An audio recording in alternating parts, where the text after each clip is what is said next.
دودھ دینے والے گوالے کے پاس بھی ایک پیمانہ ہوتا ہے، اس پیمانے سے میٹر سے کیا فیصلہ کیا جاتا ہے؟ چیز برابر ہے، کم ہے یا اگر میٹر اور پیمانہ نہ ہو تو کم برابر یا ناقص کا فیصلہ نہیں دیا جا سکتا۔ ہم پر جو اعتراض کیا گیا ہے کہ شیعوں کا کلمہ بڑا لمبا ہے، مولانا صاحب بتا تیرے پاس کلمے کو ناپنے کا میٹر کیا ہے؟ جاؤ، قرآن کے سوا ہم کسی پیمانے کو تسلیم نہیں کرتے۔ اللہ کا قرآن صرف میٹر ہے، پیمانہ ہے، جس کے اوپر کلمے کو، ایمان کو ناپا اور تولا جا سکتا ہے۔ جاؤ تم بھی اپنا کلمہ لے آؤ، ہم بھی اپنا کلمہ لے آتے ہیں۔ اللہ کے قرآن پر، اللہ کی آیت کے اوپر ناپ کر کے دیکھ لیتے ہیں، ہمارا کلمہ آیت سے بڑھ گیا، اتنا بڑھا اتنا کاٹ دیں گے۔ تیرا کلمہ آیت سے ناقص نکلا تو پھر ماننا پڑے گا جس کا کلمہ ناقص ہو اس کا اسلام بھی ناقص ہوگا۔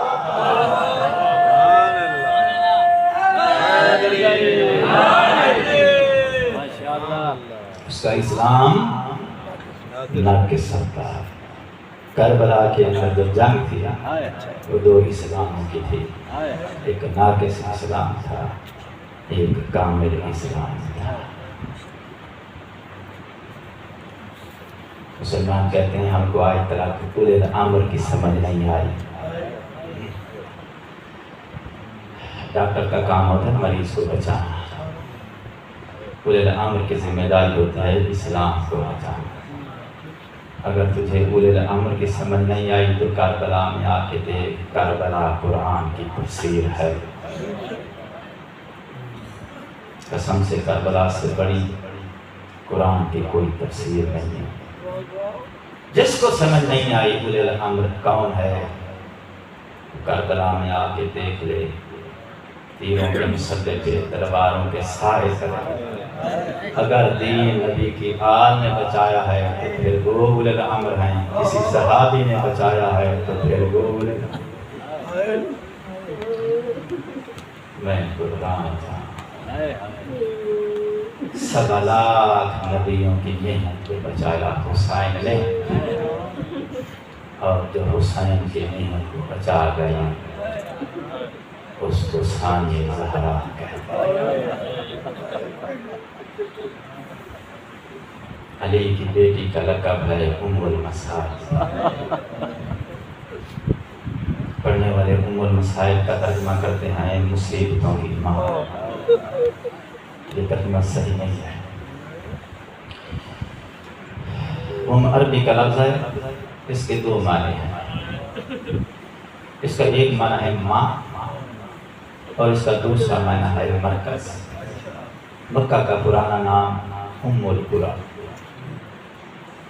کیونکہ ارد گرد میں جتنی بستیاں تھیں ان بستیوں کے رہنے والے مکے کی طرف رجوع کرتے تھے۔ ام کا معنی ہے مرکز، ام القری تمام بستیوں کا مرکز۔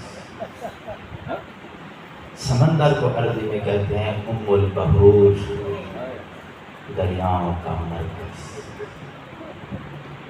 پہاڑ سے چشمہ پھوٹتا ہے، چشموں سے ندیاں بہتی ہیں، ندیوں سے دریا بنتے ہیں، دنیا کے تمام دریا جا کے جہاں جمع ہوتے ہیں، وہ ہے دریاؤں کا مرکز۔ مرکز کو عربی میں کہتے ہیں بیٹی کا نام ہے ام المصائب، مصائب کا مرکز، جہاں دنیا کے تمام مصائب کے حل ختم ہوتے ہیں۔ میں قربان، وہ پہاڑ سے چشمہ، چشمے سے ندیاں، ندیوں سے دریا، دریاؤں کا مرکز سمندر۔ مثال ذہن میں رہے، میں ایک حوالہ تاریخ کا عرض کرنا چاہتا ہوں۔ اللہ نے اسلام کی ذمہ داری جب نبی کو دی مکہ میں، تو اس وقت مکہ کے اندر صرف مشرک تھے۔ مشرک توحید کا دشمن ہوتا ہے۔ اسلام کی ذمہ داری اللہ نے نبی کو دی تھی، اور اسلام کی نصرت کی ذمہ داری اللہ نے ابو طالب کو عطا کی۔ جب محافظ اسلام بن کے ابو طالب سامنے آیا تو صرف ایک قسم کا دشمن تھا، توحید کا دشمن جس کو مشرک کہتے ہیں۔ ابو طالب کی وفات کے بعد مدینے آ گئے۔ جب مدینے میں آئے، اسلام کی ذمہ داری پھر بھی نبی کے پاس تھی، لیکن اسلام کی نصرت کی ذمہ داری ابو طالب کے بیٹے علی کے پاس تھی۔ اور جب مدینے آئے تو مدینے کے اندر توحید کے دشمن مشرک بھی موجود تھے، نبی اور اسلام کے دشمن کافر بھی موجود تھے۔ کافر اسلام کا دشمن ہوتا ہے، مشرک توحید کا دشمن ہوتا ہے۔ نبی کے جانے کے بعد جو اسلام کی ذمہ داری تھی اللہ نے وہ علی کو عطا کی۔ علی کے پاس جو نصرت اسلام کی ذمہ داری تھی وہ بطول کو عطا۔ پھر مسلمانوں نے بطول کو محافظ اسلام سمجھا، بطول کو ظلم کیا۔ کہتے ہیں کہ علی نے تلوار کیوں نہیں اٹھائی؟ تلوار اٹھانا محافظ کی ذمہ داری ہے۔ نبی کے جانے کے بعد علی کے پاس اسلام کی نصرت کی نہیں، اسلام کی ذمہ داری تھی۔ نصرت کی ذمہ داری پاک بطول کے پاس تھی۔ عورت پر تلوار اٹھانا اسلام میں جائز نہیں، چونکہ بطول کے پاس نصرت کی ذمہ داری تھی، اس لیے پھر پاک بطول نے مولا علی کو وصیت فرمائی، یا علی میرے جانے کے بعد ام البنین سے شادی۔ غازی عباس کا نام بھی خود رکھا، نشانی کے طور پہ کپڑے چولے بھی بنا کے گئے تھے، کیونکہ جانتی تھی میرے جانے کے بعد اسلام کی نصرت کی ذمہ داری پھر غازی عباس نبھائے گا۔ علی کے بعد اسلام کی ذمہ داری حسن کو ملی، اسلام کی نصرت کی ذمہ داری جناب عباس کے پاس تھی۔ حسن کے بعد اسلام کی ذمہ داری حسین کو ملی، اسلام کی نصرت کی ذمہ داری تو بھی عباس کے پاس تھی۔ کربلا کے میدان میں جو ذمہ داری حسین کے پاس تھی وہ سجاد کو مل گئی، جو عباس کے پاس تھی وہ زینب کو مل گئی۔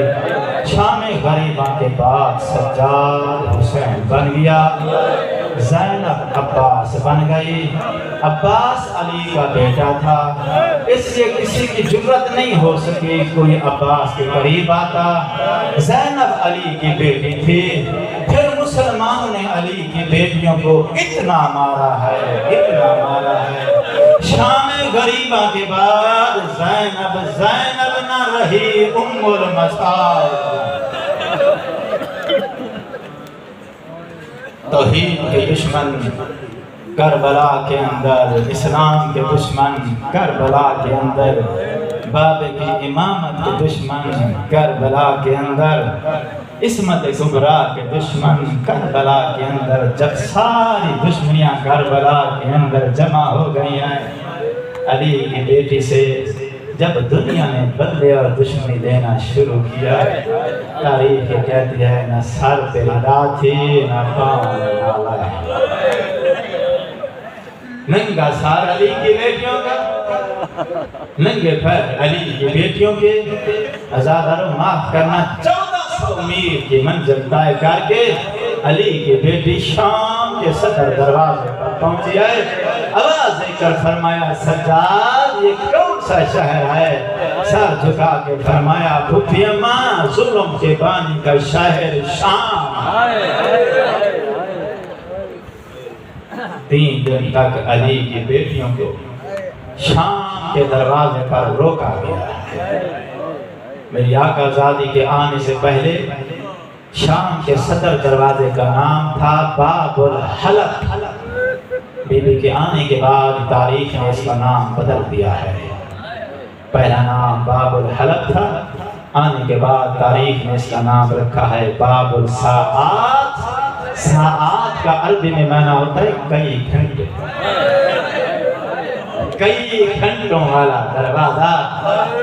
بازار سجتے رہے، علی کی بیٹیاں چپ چاپ کھڑی رہیں۔ 3 دن کے بعد جس وقت بازار کا دروازہ کھولا گیا ہے، حکم ملا سجاد پھوپھیوں کو کہو بازار میں آئے۔